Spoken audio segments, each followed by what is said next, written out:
Maxwell first equation के लिए हमको गॉस डाइवर्जेंस थ्योरम पता होना चाहिए।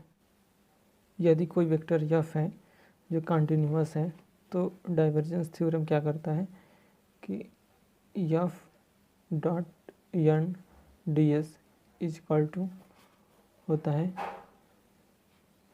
Divergence of f d v. यहाँ यस होगा और यहाँ बी होगा। ये क्या करता है, सरफेस इंटीग्रल को वॉल्यूम इंटीग्रल में चेंज कर देता है। यानी वेक्टर एफ यहाँ सरफेस में है और यहाँ वॉल्यूम में हो गया। इसको ऐसे भी लिख सकते हैं f dot n d s is equal to v. Divergence of f को लिखते हैं del dot f d v. ये मैक्सवेल फर्स्ट इक्वेशन को प्रूव करने के लिए ये हमें पता होना चाहिए। सरफेस इंटीग्रल को चेंज करने के लिए, सरफेस इंटीग्रल को वॉल्यूम इंटीग्रल में चेंज करने के लिए ये गॉस डाइवर्जेंस थ्योरम का यूज होता है। इसे कहते हैं हम लोग Gauss divergence theorem.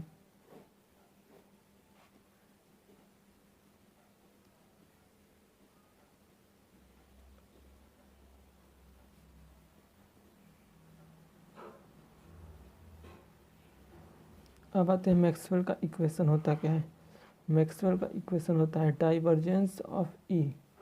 Divergence of E is equal to rho upon epsilon naught. या फिर दूसरे टर्म में divergence of D is equal to rho. दोस्तों यहाँ ई असल में ई इज इक्वल टू होता है, ई इज इक्वल टू होता है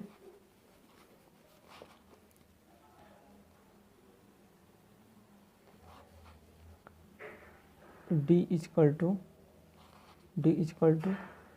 यहाँ होगा E epsilon naught. D is equal to E epsilon naught. तो इस हिसाब से ई इज इक्वल टू क्या हो जाएगा, यहाँ से ई इज इक्वल टू हो जाएगा डी अपॉन एप्सिलॉन नॉट। हमें इसी की ज़रूरत है। यहाँ डी की जगह अगर ई एप्सिलॉन नॉट रखेंगे, डी की जगह ई एप्सिलॉन नॉट, तो फिर इसको यहाँ डिवाइड करेगा। तो ये दोनों सेम फार्मूला है। यहाँ जब ई की जगह हम डी अपॉन एप्सिलॉन नॉट रख देते हैं तो इधर एप्सिलॉन नॉट और एप्सिलॉन नॉट कैंसिल हो जाता है, तो इस तरह ही हो जाता है। तो del divergence of E is equal to rho upon epsilon naught और divergence of D is equal to rho, इस फॉर्मूले से।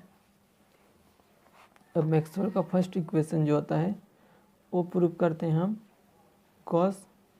मैक्सवेल का जो फर्स्ट इक्वेशन होता है वो हम गॉस लॉ से प्रूव करते हैं। अब गॉस लॉ क्या होता है, तो गॉस लॉ ये होता है किसी क्लोज लूप से पास होने वाले किसी क्लोज लूप से पास होने वाली जो इलेक्ट्रिक फ्लक्स है यानी फाई, वो उसमें चार्ज और अपॉन एप्सिलॉन नॉट के बराबर होता है।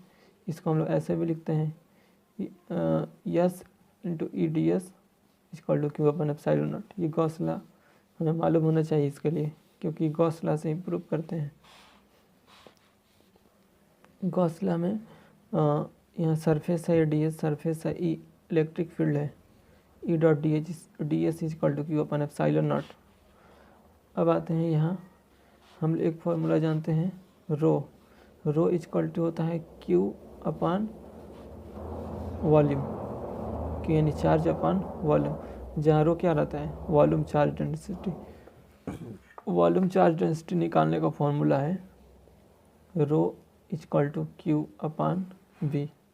क्या है, volume charge density, volume charge density यानी रो निकालने का तरीका है क्यू यानी टोटल चार्ज अपॉन वॉल्यूम। इसको हम ऐसे भी लिख सकते हैं क्यू अपॉन, इसको हम लिख सकते हैं डी वी और इंटीग्रल वी। इंटीग्रेट करेंगे फिर मान रखेंगे वी आ जाएगा। तो इस तरह इसको हम लिखें, यहाँ रो इक्वल टू, यहाँ से क्यू का मान निकालें, रो इंटीग्रल वी डी वी। अब इस क्यू का मान इक्वेशन 1 में ले जाके रख देंगे। फ्रॉम इक्वेशन 1 से e dot d s equal to rho upon epsilon naught v, यहाँ से क्यू का मान इस इक्वेशन में यहाँ से क्यू का मान निकाल के और यहाँ रखे हैं।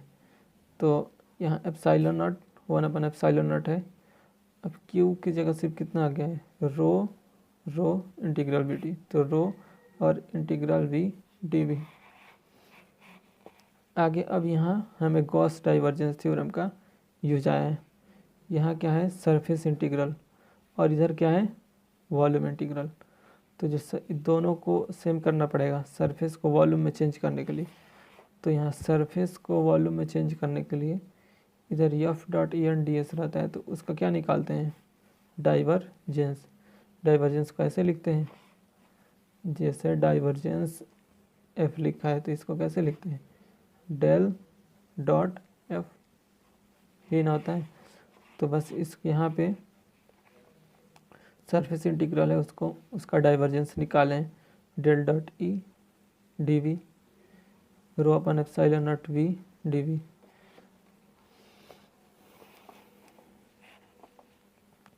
अब यहाँ आते हैं, अब यहाँ है del dot e v d we.